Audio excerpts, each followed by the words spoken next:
அது ஒரு மறக்க முடியாத அனுபவம். ரொம்ப உடம்பு முடியாமல் எங்களோட ஒரு ஷோக்கு அவங்க வந்திருந்தாங்க, தலைமை தாங்க வந்திருந்தாங்க. அந்த ஒரு பர்சனை நான் என் லைஃப்பில் மீட் பண்ணுவேன்னாங்கிறது எல்லாமே எனக்கு தெரியாது. நேராலாம் நான் பார்த்ததில்ல, ஃபோட்டோஸில் தான் நாங்கள்லாம் பார்த்துருக்கோம். ரொம்ப அன்பாக பழகுவார். முக்கியமாக திட்டிடுவார் நேராக, அதே சமயம் இறங்கி வந்து பேசுவார். நான் எல்லா டிவி ஷோஸ்லேயும் பாடிருக்கேன். மியூசிக் நேயர்களுக்கு வணக்கம். ஸோ பொதுவாகவே ஒரு இசைக்கு வந்து உருவம் கொடுக்குறவங்க தான் இசையமைப்பாளர்கள், அதே இசைக்கு உயிரை கொடுக்குறவங்க தான் பின்னணி பாடகர்கள். ஸோ இன்னைக்கு நம்ம கூட பிளேபேக் சிங்கர் மிஸ்ஸஸ் சுதாவலி மேம் தான் வந்திருக்காங்க. ஸோ அவங்க கிட்ட நம்ம நிறைய விஷயங்களை வந்து கேட்டு தெரிஞ்சுக்கலாம். ஸோ வணக்கம் மேம். ஹாய், எப்படி இருக்கீங்க? நல்லா இருக்கேன். நீங்கள் எப்படி இருக்கீங்க? நான் நல்லா இருக்கேன் மேம். ஸோ இப்போது நீங்கள் வந்து உங்களோட 27 இயர்ஸ் ஆஃப் அந்த ஜேர்னி வந்து கம்ப்ளீட் பண்ணியிருக்கீங்க மியூசிக் ஃபீல்டில். ஸோ அதை பற்றின எக்ஸ்பீரியன்ஸ் வந்து சொல்லுங்கள் மேம். நீங்கள் எக்ஸ்பீரியன்ஸ்னு சொல்லணும்னா நிறைய விஷயங்கள் ஷேர் பண்ணணும். கொஞ்சமாக வளர்ந்து நிறைய கஷ்டப்பட்டு தான் இந்த ஃபீல்டில் நாங்கள் இவ்வளோ தூரம் வந்திருக்கோம் 27 இயர்ஸில். அதில் நிறைய லெஜெண்டரி மியூசிக் டைரக்டர்ஸ் அவங்களோட டீம்ஸ்லேயும் பாட முடிஞ்சுது, அவங்களோட ரெக்கார்டிங்ஸ்லேயும் பாட முடிஞ்சுது. அப்புறம் லெஜெண்டரி சிங்கர்ஸ் எஸ்பிபி சார், அவங்க முதல் கொண்டு சித்ரா அம்மா, ஜேசுதாஸ் சார், அனுராதா மேம், இவங்க எல்லாரும் இருக்கிற ஸ்டேஜில் அவங்க கூட இணைஞ்சு பாடுற அந்த ஒரு வாய்ப்பும் கிடச்சிது. ஸோ இவ்வளவுமே எடுத்ததுமே கிடைக்கல. நம்ம எவ்வளோ எஃபர்ட்ஸ், எவ்வளோ ஹார்ட் ஒர்க் பண்ணுறோமோ அதை பொறுத்து நமக்கு வாய்ப்புகள் வரும். அந்த வாய்ப்புகளை நம்ம எவ்வளோ நல்லா யூஸ் பண்ணிக்கிறோமோ அதை பொறுத்து தான் நம்ம ரொம்ப நாளாக, ரொம்ப வருஷமாக இல்லை ரொம்ப நாளும் அது நம்ம அந்த சஸ்டெயினிட்டிங்கிறது வந்து நம்மளோட ஹார்ட் ஒர்க்கில் தான் இருக்குது. அப்படிங்கிறது தான் இந்த எக்ஸ்பீரியன்ஸ் மூலமாக நான் சொல்ல விரும்புகிறது. Okay ma'am. ஸோ நீங்கள் வந்து மியூசிக் மேலே இன்ட்ரெஸ்ட் வந்து உங்களுக்கு எப்போ மேம் ஸ்டார்ட் ஆச்சு? அது வந்து சைல்ட்ஹுட் டேஸ்லேருந்தே நான், என் சிஸ்டர்ஸ் எல்லாருமே வந்து என்னோட பாடிகிட்டே இருப்போம். என்னோட அம்மா மியூசிக் டீச்சர். ஸோ அவங்கக்கிட்டே மியூசிக் கற்றுக்கிட்டோம். அப்படி பாடிட்டு இருக்கிறது. அப்போ வந்து ஜானகி அம்மா குரல் எனக்கு வந்து ரொம்ப என்னை மயக்கின ஒரு குரல்னால் நான் ஜானகி அம்மா தான் சொல்லுவேன். ஓகே. அவங்களோட அந்த நிறைய பாடல்கள் கேட்கும்போதெல்லாம் ரொம்ப ஆசையாக இருக்கும். இவ்வளோ ஒரு ஸ்வீட் வாய்ஸ் இருக்க ஒரு சிங்கர் நம்ம எப்பயாவது பார்ப்போமா, இல்லை அட்லீஸ்ட் நம்ம அவங்க பாடல்கள் எடுத்து பாடுவோமான்னு கூட அப்படியே அந்த மியூசிக் நாலேஜ் இருந்ததுனால அப்படியே பாட ஆரம்பிச்சிது. ரொம்ப ஸ்டேஜில் பாடணும் அப்படிங்கிற அந்த ஒரு இன்ட்ரெஸ்ட் எல்லாம் வந்து ஒரு அன்எக்ஸ்பெக்டடாக ஒரு கல்யாணம் வெட்டிங் ரிசப்ஷனில் ஒரு ஆர்கெஸ்ட்ராவில் நான் பாடினேன். அப்போ எனக்கு கிடச்ச அப்ரிசியேஷனால எனக்கு ஒரு ஆசை வந்தது, நம்ம இதை கண்டினியூ பண்ண முடியும், பாடலாம் அப்படின்னு. அம்மா ரொம்ப என்கரேஜ் பண்ணுவாங்க. ஸோ அம்மாவோட சப்போர்ட் இருந்தது. அதெல்லாம் இருந்ததுனால நம்மளால் முடியும் அப்படிங்கிற அந்த ஒரு தாட்டை அது அப்படியே, அதாவது இது செய்யணும் அப்படிங்கிற ஒரு தாட்லேயே வளரல. ஓகே. அப்படியே அது காலப்போக்கில் அப்படியே நடந்தது, அந்த மாதிரி தான் சொல்லணும். ஓகே. பட் இப்போது நீங்கள் சொன்னீங்களே ஜானகி மேமோட வாய்ஸ் வந்து எனக்கு ரொம்ப பிடிக்கும், அவங்களதெல்லாம் நிறைய கேட்டுட்ருப்பேன். ஸோ அப்படி கேட்டு வளர்ந்த நீங்கள் ஒரு நாள் ஜானகி மேம் கூட நின்று நீங்கள் ஸ்டேஜை ஷேர் பண்ணும்போது அந்த எக்ஸ்பீரியன்ஸ் எப்படி மேம் இருந்துச்சு? அது ஒரு மறக்க முடியாத அனுபவம். ரொம்ப உடம்பு முடியாமல் எங்களோட ஒரு ஷோக்கு அவங்க வந்திருந்தாங்க, தலைமை தாங்க வந்திருந்தாங்க. ஓகே. பாலாஜின்னு சொல்லிட்டு, அவங்க இப்போ இல்லை பாவம், அவங்க ரொம்ப பெரிய நிறைய டிவிஸில் நிறைய ஷோஸ் பண்ணவர் பாலாஜின்னு சொல்லிட்டு. அவர் ஆராதனான்னு ஒரு டீம் ஆரம்பித்த போது நான் அங்கே பாடிட்டு இருந்தேன். அவரோட ஃபஸ்ட்டாக என்னன்னு ஞாபகம் இல்லை, ஒரு பெரிய ஷோ பண்ணோம், ஜானகி அம்மாவோட ஹிட்ஸ் பண்ணோம். அன்றைக்கி ஜானகி அம்மாவை தான் கூப்பிட்ருந்தோம் சீஃப் கெஸ்ட்டாக. பட் அவங்களுக்கு அன்றைக்கி முடியல. இருந்தாலும் அவங்க முன்னாடி நான் பாடணும்னு ஆசைப்பட்ட ஒரு பாட்டு நான் பாடுறதுக்காக அவங்கள ரெக்வெஸ்ட் பண்ணேன், இது முடிஞ்ச அப்புறம் கிளம்ப முடியுமா அப்படின்ட்டு. இருந்து கேட்டுட்டு ஸ்டேஜுக்கு வந்து என்னை ப்ளெஸ் பண்ணாங்க. ரொம்ப நல்லா பாடினம்மா அப்படின்னு சொல்லிட்டு என்னை ப்ளெஸ் பண்ணது அந்த ஒரு தருணம், அந்த மாதிரியான ஒரு சந்தோஷமான தருணங்கள் எல்லாம் வந்து நம்ம லைஃப்பில் மறக்கவே முடியாது. ஏன்னா அவ்வளோ பெரிய சிங்கர் வந்து நமக்காகவும் இருந்து நம்ம ரெக்வஸ்ட்டும் கேட்டு அவ்வளோ தூரம் எந்த ஒரு ஈகோ அதெல்லாம் எதுவுமே இருக்காது அவங்கக்கிட்ட. ரொம்ப ஒரு குழந்தை போல் இருப்பாங்க. வந்து ஸ்டேஜுக்கு வந்து மறுபடியும் எங்ககிட்ட எல்லார்ட்டையும் பேசிட்டு, என்னையும் ஸ்பெஷலாக பேசிட்டு ரொம்ப நல்லா பாடினேன்னு என்னை ப்ளெஸ் பண்ணிட்டு போனது, அது ரொம்ப சந்தோஷமான ஒரு தருணம் அது. Okay ma'am. அண்ட் நீங்கள் வந்து one of the great legend MSV sir கூட வந்து ஆல்மோஸ்ட் ஒரு 10 இயர்ஸ்க்கு மேலே வந்து ஒர்க் பண்ணியிருக்கீங்க. ஸோ அந்த ஒர்க் எக்ஸ்பீரியன்ஸ் எப்படி மேம் இருந்துச்சு? அண்ட் அவர் ஆஸ் அ கேரக்டராக வந்து எப்படி? அவர் வந்து ஒரு குழந்தை போலன்னு எல்லாரும் சொல்லுவாங்க, கேள்விப்பட்டிருக்கேன். அதை நான் நேராக பார்த்தபோது எனக்கு ஆச்சரியமாக இருந்தது. நிஜமாவே அவருக்குள்ளே அவ்வளோ நாலேஜு. அந்த ஒரு பர்சனை நான் என் லைஃப்பில் மீட் பண்ணுவேன்னாங்கிறது எல்லாமே எனக்கு தெரியாது. நேராலாம் நான் பார்த்ததில்ல, ஃபோட்டோஸில் தான் நாங்கள்லாம் பார்த்துருக்கோம். அப்போது அவரை நேராக பார்த்து அவர் டீம்லேயே நான் 10 வருஷம் பாடினதுங்கிறது வந்து ரொம்ப பெரிய பிளெஸ்ஸிங். அது என்னோடய லைஃப்பில் எனக்கு கிடச்ச பிளெஸ்ஸிங். அதாவது ரொம்ப முக்கியமான சிங்கராக நான் இருந்தேனா இல்லையாங்கிறது வேறு விஷயம். நான் வளர்ந்ததெல்லாம் அங்கே தான். ஒவ்வொரு சிங்கரையும் பாடுறத பார்த்தேன். நிறைய பாடல்கள் நான் அந்த ஸ்டேஜில் நான் பாடியிருக்கேன். அவரே ஹார்மோனியம் வாசிப்பார், நாங்கள் பாடியிருக்கோம். அவரோட ரெக்கார்டிங்ஸில் ஒரு டியூன் அவர் கம்போஸ் பண்ணுறது நேராக பார்த்துருக்கேன். ஸோ இதெல்லாமே ஒரு சிங்கராக நான் வந்தபோது எனக்கு கிடைச்ச பெரிய பெரிய பாக்கியம்னு சொல்லணும். ரொம்ப பெரிய பிளெஸ்ஸிங் தான் நான் நினைக்கிறேன். ஏன்னா நான் எதிர்பார்க்கல அவ்வளோ பெரிய லெஜெண்டரி மியூசிக் டைரக்டரை பார்ப்போமா, அவர் கூடலாம் நம்ம ஒர்க் பண்ணுவோமா, அவரோட ஸ்டேஜிலே நம்ம இருப்போமா பக்கத்தில். அவர் கூட சேர்ந்து நான் சாங் பாடியிருக்கேன். சொல்லத்தான் நினைக்கிறேன்னு ஒரு சாங் அவர் மூவியில் பாடினது. அது ரொம்ப பெரிய அனுபவம் எனக்கு. அவ்வளோ பயமாக தான் இருக்கும். அப்புறம் பக்கத்துலேயே இருந்து தான் நாங்கள் பாடுவோம். அவர் வாசிப்பார் ஹார்மோனியம். அதெல்லாம் இப்போ சொல்ல சொல்ல எனக்கு மனசில் போகுது அந்த சீன்ஸ்லாம். ஸோ ரொம்ப நல்ல அனுபவம் அவரோட இருந்தபோது. நம்ம எப்படிலாம் ஒரு பாட்டை அவர் கம்போஸ் பண்ணும்போது தோணும் நம்ம எப்படிலாம் அந்த பாட்டை பாடணும். அவர் அவ்வளோ ஒரு லைனுக்கு குறைஞ்சது ஒரு 25 டியூனாவது போடுவார் ஒரே ஒரு லைனுக்கு. அவருக்கு வந்துகிட்டே இருக்கும்.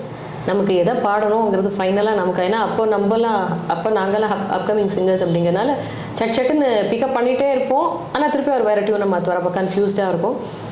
பட் ஃபைனலாக அசிஸ்டன்ஸ் இருப்பாங்க இல்லையா, அவங்க எங்களுக்கு சொல்லுவாங்க என்ன பாடணும் அப்படின்ட்டு. ஸோ எல்லாம் மறக்க முடியாத டைம் அதெல்லாம். இப்போ கூட யோசிக்கும் போது அந்த ஸ்டூடியோஸ் ஞாபகம் வருது. அவர் கம்போஸ் பண்ண அந்த ஸ்டைல், அவரோட அந்த எக்ஸ்ப்ரெஷன்ஸ் எதுவுமே மறக்க முடியாது. ரொம்ப அன்பாக பழகுவார். முக்கியமாக திட்டிடுவார் நேராக, அதே சமயம் இறங்கி பேசுவார். நீ இப்படி பண்ணமா அப்படி பண்ணமா, நல்லா வரணும் இல்லையா நம்ம ஷோ அப்படின்னு. அந்த ஒரு நம்மளோட ஒரு அப்பா அந்த ஒரு ஃபீல் வரும் நமக்கு. அந்த அளவுக்கு அன்பாக நம்மக்கிட்ட பேசுவார். உண்மையில குழந்தை தான் அவர்.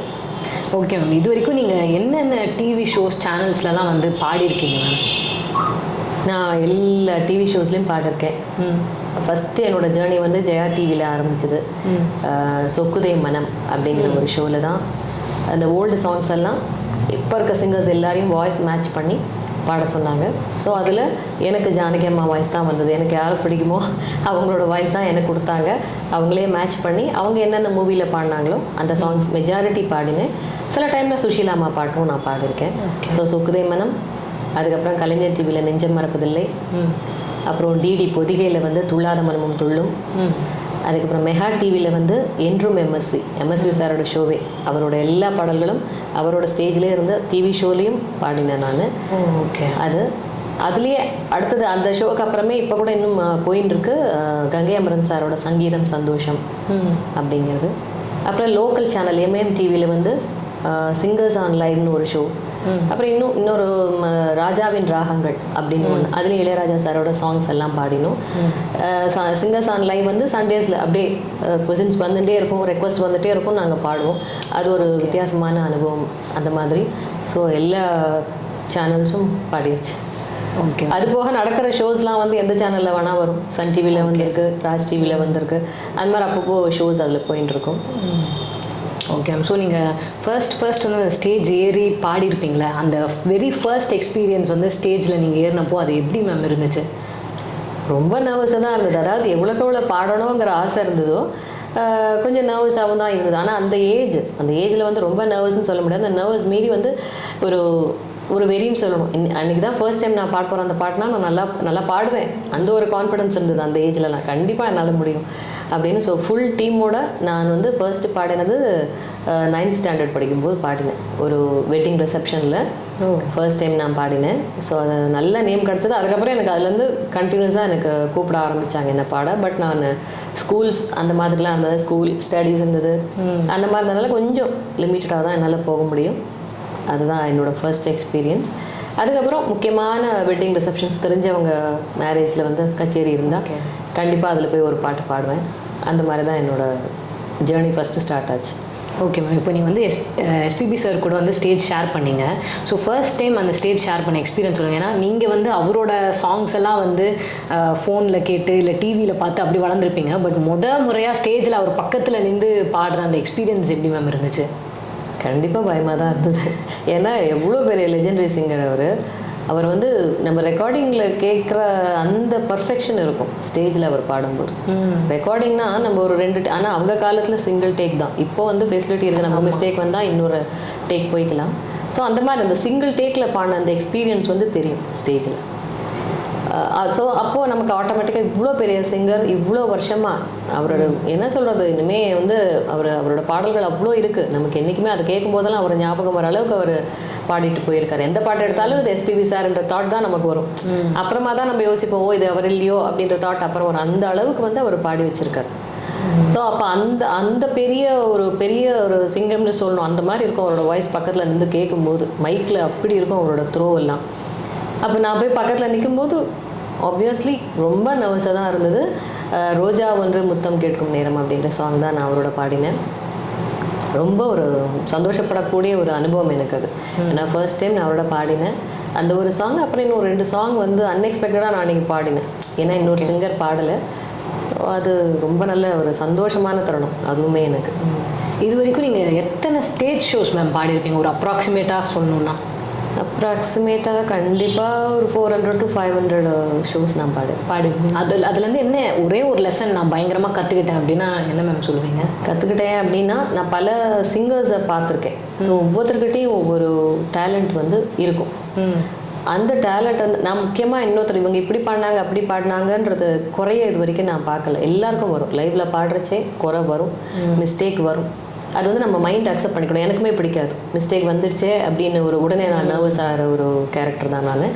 ஸோ நான் என்ன நினைக்கிறேன்னா யாரையும் குறை சொல்லக்கூடாது. அவங்கக்கிட்ட இருக்க நல்லது என்ன அதை நான் ஏற்றுக்கணும், அதை நான் கற்றுக்கணும். அதுதான் நான் அட்மையர் பண்ணுவேன். ஒவ்வொரு சிங்கர் பாடும்போதும் நான் கவனிச்சுட்டு தான் இருப்பேன். அதிகமாக பேசுகிறதுலாம் ஷோ முடிச்சதுக்கப்புறம் தான். அரட்டை அடிக்கிறதோ சிங்கர்ஸ்லாம் சேர்ந்து ஜாலியாக பேசுகிறதோ அதெல்லாம் வந்து ஆஃப்டர் த ஷோ, இல்லைன்னா இன் பிட்வீன் பிரேக் இருந்தால். ஸோ நான் நினைக்கிறது எல்லார்கிட்டேயுமே ஒரு அற்புதமான அந்த பாட வந்த சிங்கர்ஸ் எல்லார்கிட்டேயுமே ஒரு நல்ல டேலண்ட் இருக்குது. நான் ஒவ்வொருத்தரோட டேலண்ட்டையும் பார்த்து நான் ஆச்சரியப்பட்டிருக்கேன். அதை தான் நான் கவனிச்சிருக்கேன். ஸோ அதுதான் நான் இன்னி வரைக்கும் அதை தான் மனசில் வச்சுட்டு ஓட்டுறேன்.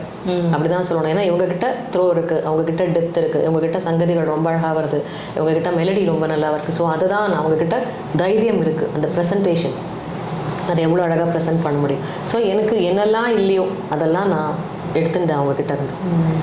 அதுதான் நான் இப்போ இருக்க சிங்கர்ஸ்க்கும் நான் அதுதான் சொல்கிறேன். நல்லதை மட்டும் பார்ப்போம். ஏன்னா நம்மளோட வேலையாக இல்லை சந்தோஷமாக ஒரு விஷயத்தை நம்ம ஆரம்பிச்சிருக்கோம். பாடுறதோ அதை டான்ஸ் பண்ணுறதோ எதுவானாலும் அதில் நம்ம கூடவே வர அந்த சிங்கரோ இல்லை டான்ஸுக்கிட்டேயோ இருக்க நல்லதை எடுத்துப்போம். நெகட்டிவ்ஸுங்கிறது எல்லாருக்கும் இருக்கக்கூடியது. அது அவங்களுக்கே தெரியும் எப்படி இதை நம்ம மாற்றிக்கணும். எல்லாருக்கிட்டையும் குறை இருக்கும், அதை நம்ம மாற்றிக்கணும். அதுக்கான முயற்சி கண்டிப்பாக பண்ணணும். அதுக்கப்புறம் மிச்சம் நம்ம கையில் கிடையாது. ஆனால் மாற்றுறதுக்கான முயற்சி மாத்திரம் நம்ம பண்ணிகிட்டே இருக்கணும். அது அந்த முயற்சியோ இல்லை பாடுறதை நம்மளை டெவலப் பண்ணி ஒரு பொசிஷன் கொண்டு வர முயற்சியோ எதுவானாலுமே எல்லாமே நம்ம முயற்சி பண்ணிகிட்டே இருக்கணும். அது நான் எப்பயுமே ஃபீல் பண்ணுவேன். Okay ma'am. ஸோ நீங்கள் எம்எஸ்வி சார் கூட நிறைய ஒர்க் பண்ணியிருக்கீங்க. அவர் கம்போஸ் பண்ண சாங்ஸ்லாம் உங்களுக்கு என்னென்ன சாங்ஸ்லாம் ரொம்ப பிடிக்கும் மேம்? அப்படின்லாம் சொல்லவே முடியாது. ஏன்னா அவரோடது எல்லாமே வந்து ஒன்று ஒரு முத்துன்னு சொல்லணும்.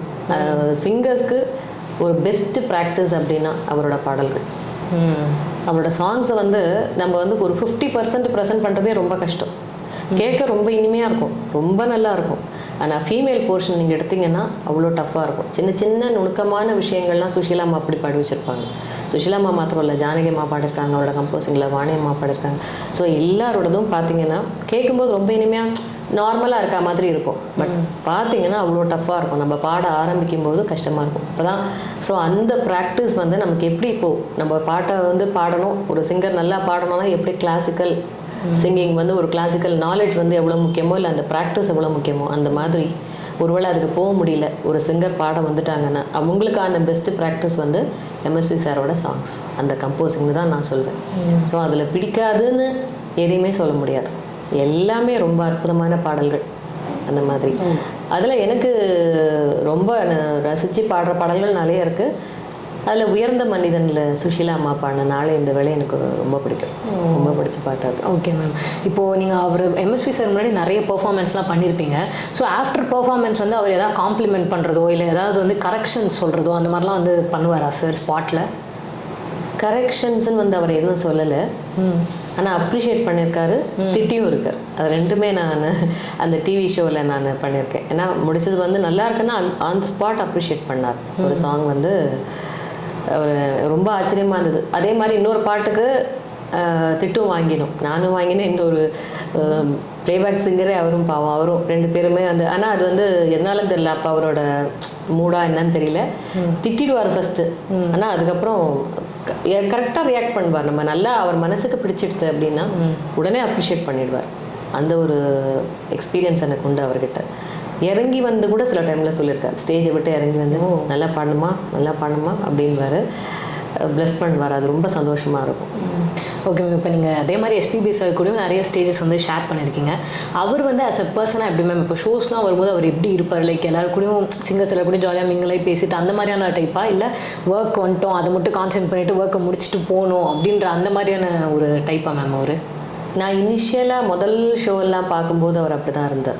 ஓகே. அவர் உள்ள அந்த க்ரீன் ரூமில் அவருக்குன்ற இடத்துல உட்காந்து அவர் நோட்ஸ் எடுத்துகிட்டு இருப்பார், ப்ராக்டிஸ் பண்ணிட்டு இருப்பார் அவருமே. அப்போ தான் ஆச்சரியமாக இருக்கும், இவர் கூட ப்ராக்டிஸ் பண்ணுறாரா, அப்போ நம்மளாம் என்ன பண்ணுறது. ஆனால் ரிஹர்சல்ஸ்க்கு வருவார் சம்டைம்ஸ் வந்து நேராக ஷோவில் தான் நாங்கள் பார்த்துருக்கோம் அவரை. மெஜாரிட்டி நான் வந்து அவரை நேராக தான் பார்த்துருக்கேன். நேராக வருவார், க்ரீன் ரூமில் அவர் உட்காந்து ப்ராக்டிஸ் பண்ணிகிட்டே இருப்பார். ஸோ நாங்கள் யாரும் டிஸ்டர்ப் பண்ண மாட்டோம். அது வந்து இனிஷியலாக. அப்போ நடுவில் அவர் கொஞ்சம் ஃப்ரீயாக பேசுகிறாரான்னு தெரிஞ்சதுன்னா இப்போ சும்மா நாங்கள் நமஸ்காரம் அப்படின்னு சொல்லிட்டு அவரோட பிளெஸிங் வாங்கிட்டு வந்துடுவோம், அவ்வளோதான். அதிகமாக எதுவும் பேச தைரியம் இல்லை அப்போது. அதுக்கப்புறம் கொஞ்சம் லேட்டர் ஸ்டேஜில் வந்து நல்லா பேசினார். ஃபோட்டோஸ் எடுத்துக்கிறீங்களா, எடுத்துக்கோங்க அப்படின்னு சந்தோஷமாக சொல்லி அவரே எடுத்துக்கிட்டாரு. அதெல்லாமும் அது ஒரு வித்தியாசமாக இருந்தது. அந்த சமயத்தில் எங்களுக்கே கொஞ்சம் டிஃப்ரெண்ட்டாக இருந்தது. பட் ஜாலியாக இருந்தது அந்த ஷோ. அது வந்து கொஞ்சம் லேட்டர் ஸ்டேஜில். Okay ma'am. So how much to you miss MSV sir and SPB sir ma'am? உங்களால் அவங்களோட லாஸை வந்து அக்செப்ட் பண்ணிக்க முடியுதா? முடியல தான், உண்மையாக முடியல. ஏன்னா எப்படி சொல்ல, ஃபைனலாக நான் வந்து 2019 2 ஷோ அவரோட பாடினேன்.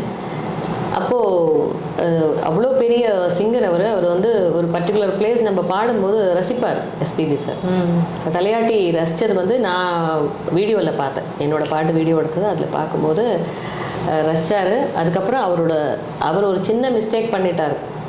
அதை வந்து சாரின்னு வந்து என்கிட்ட சொல்கிறார், நீங்கள் கரெக்டுமா, நான் தான்மா மிஸ்டேக் பண்ணிட்டேன் சாரி அப்படின்ட்டு ஆடியன்ஸ்க்கும் அதை அனௌன்ஸ் பண்ணிவிட்டு மறுபடியும் அந்த இடத்த பாடினார்.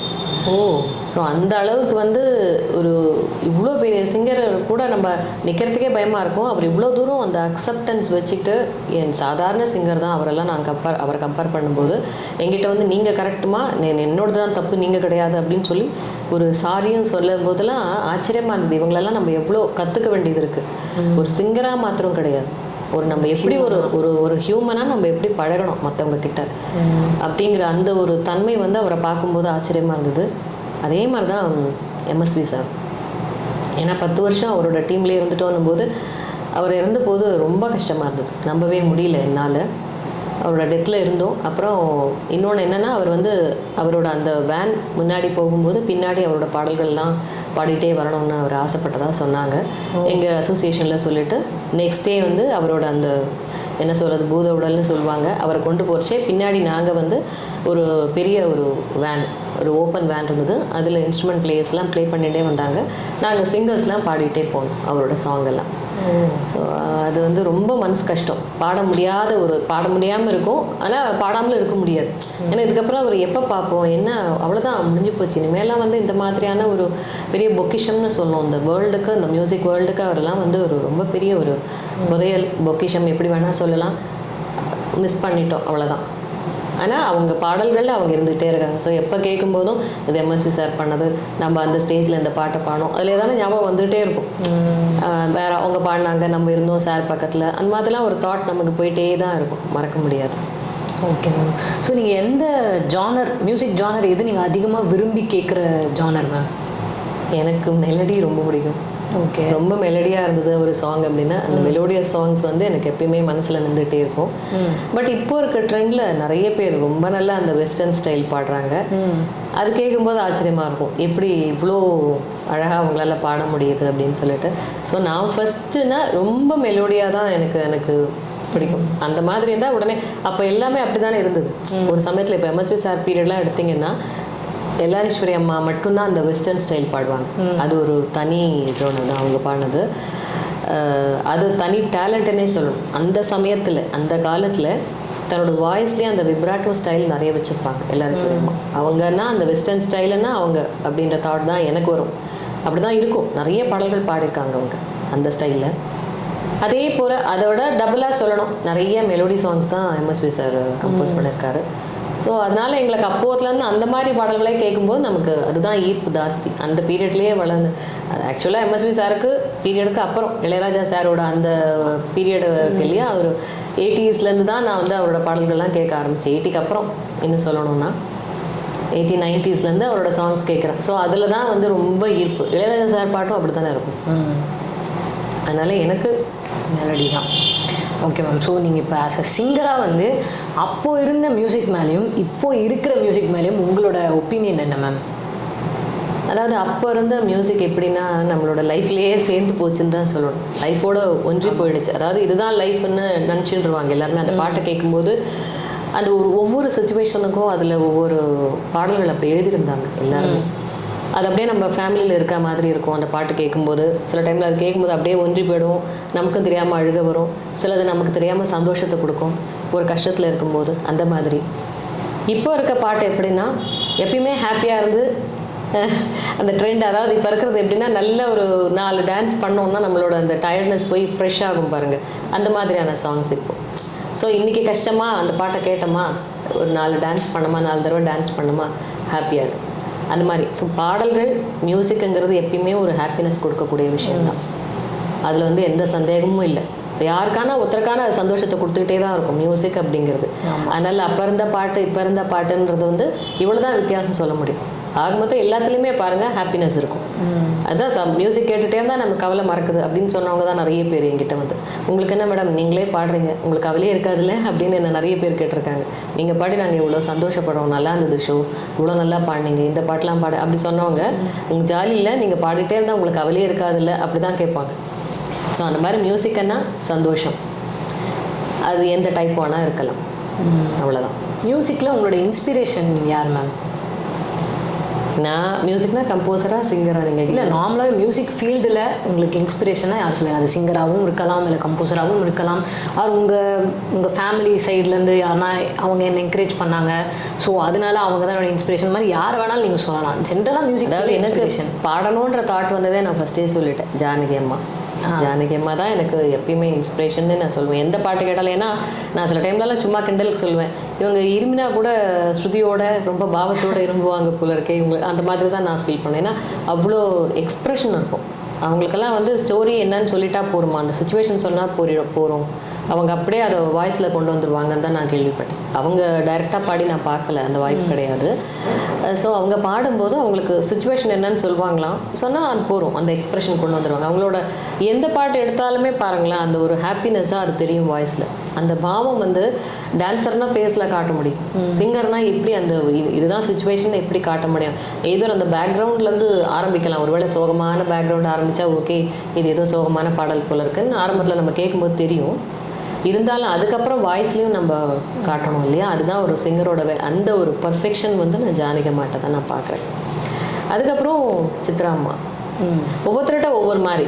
அந்த வாணி அம்மாட்ட வந்து ஸ்ட்ரைட்டாக அந்த ஒரு நூல் பிடிச்ச மாதிரி இருக்கும், அவங்களோட எந்த ஒரு மிஸ்டேக்கும் வந்து அந்த வாய்ஸில் தெரியவே தெரியாது, ஒரு அவ்வளோ நீட்டாக ஸ்ட்ரெயிட் வாய்ஸ் அவங்களோடது. அப்புறம் உமாரமணன் மேம், அவங்களும் அப்படி தான். ஸ்வர்ணலதா மேம், எல்லாமே ஒவ்வொருத்தரும் ஒரு விதமான ஜெம்னு சொல்லணும் ஒவ்வொருத்தரும்.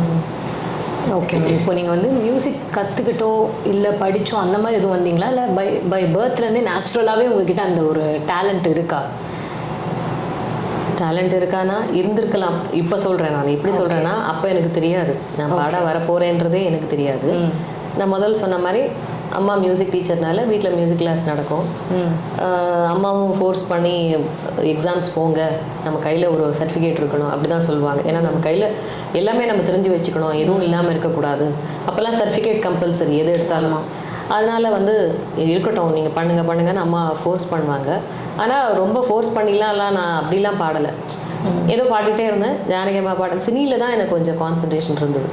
பாட வந்ததுக்கப்புறம் தான் கிளாசிக்கல் எவ்வளோ முக்கியம்னு தெரிஞ்சுது. ஸோ முதல்ல கிளாசிக்கல் நம்ம கையிலே இருந்தது, அப்போ தெரியல. ஆனால் எக்ஸாம்ஸ் போனேன், அதெல்லாம் பாஸ் பண்ணேன். அதெல்லாம் லோயர் எக்ஸாம், அப்புறம் பிஏ படித்தேன், எல்லாமே உண்டு, இல்லைன்னு சொல்ல முடியாது. ஆனால் அந்த சமயங்களில் எனக்கு நான் பாட வரப்போகிறேன்னே தெரியாது. நான் கேஷுவலாக இருந்தேன். காலேஜில் வந்து எப்பயும் ஆனால் சினி சாங்ஸ் வாய் முணுமுணுத்துட்டே தான் இருக்கும். எதனா ஒரு பாட்டு வாயில் போயிட்டே இருக்கும். நோட்ஸ் எழுதும்போது அந்த மாதிரி எதனா ப்ராக்டிக்கல் பண்ணிகிட்டு இருக்கும்போது கூட நான் சைடில் பாடிட்டுருப்பேன். ஸோ ஃப்ரெண்ட்ஸ் சொல்லுவாங்க, நீ ரொம்ப நல்லா பாடுற, நீ ஏன் வந்து பாடக்கூடாது அப்படின்வாங்க. ஐயோ நான் நல்லம்மா, நான்லாம் என்னத்தை பாடுறது அப்படி தான் நான் நினச்சிட்டு இருந்தேன். ஏன்னா எனக்கு அந்த மாதிரிலாம் ஒரு ஸ்டேஜில் கூட பாடுறதெல்லாம் எனக்கு பெரிய நம்பிக்கை இல்லை. நம்மளால முடியுமா என்ன அப்படின்னு அந்த மாதிரி தான் இருந்தேன். அந்த மாதிரிலாம் நான் போகல. திடீர்னு தான் வந்து ஒரு ஷோவில், அதான் ஒருத்தருக்கு மட்டும்தான் நான் பாடிட்டுருந்தேன். இந்த 9th ஸ்டாண்டர்ட் படிக்கும்போது பாடினேன்னு சொன்னேன் இல்லையா, அப்போ ஒருத்தர் வந்து கூப்பிட்டாரு. அவருக்கு மட்டும்தான் என்னோடய ஃபாதர் அலோவ் பண்ணார். அம்மா மட்டும்தான் என்னை என்கரேஜ் பண்ணாங்க கம்ப்ளீட்டாக. அப்பாவுக்கு அவ்வளோ இஷ்டம் இல்லை. ஸோ அம்மா என்கரேஜ் பண்ணி அப்புறம் அவரோட டீமில் மட்டும் பாடிட்டு இருந்தேன். அதுக்கப்புறம் காலேஜ் படிக்கும்போது எல்லாரும் என் ஃப்ரெண்ட்ஸ் முக்கியமாக ரொம்ப என்னை ஃபோர்ஸ் பண்ணாங்கன்னு சொல்லணும். நீ பாடு, உன்னால் முடியும், நிச்சயமாக முடியும், நீ ரொம்ப நல்லா பாடுற அப்படின்னு சொல்லிட்டே இருந்ததுனால எனக்கு அப்போ தோணுச்சு, சரி நம்ம காலேஜ் முடிச்சதுக்கப்புறம் ஜாப் பண்ணிகிட்டே நம்ம இதை பண்ணலாம். அப்படி ஸ்டார்ட் பண்ணது தான் இது. அதே சமயம் என்னோடய ஃபேமிலியில் எனக்கு அம்மா சப்போர்ட். ஸோ அம்மாவே ஒரு இன்ஸ்பிரேஷன் தான் சொல்லுவேன். அம்மா தான் சொன்னாங்க, நீ பாடு, பார்த்துக்கலாம். ஏன்னா ஸ்டேஜ் வரைக்கும் பாட வந்ததுங்கிறது நான் தான் எங்கள் வீட்டில். அதனால் அம்மாவோட சப்போர்ட் எனக்கு இருந்தது. ஸோ வீட்டில் அம்மா, வெளியில் ஃப்ரெண்ட்ஸ், அப்படி தான் சொல்லணும்.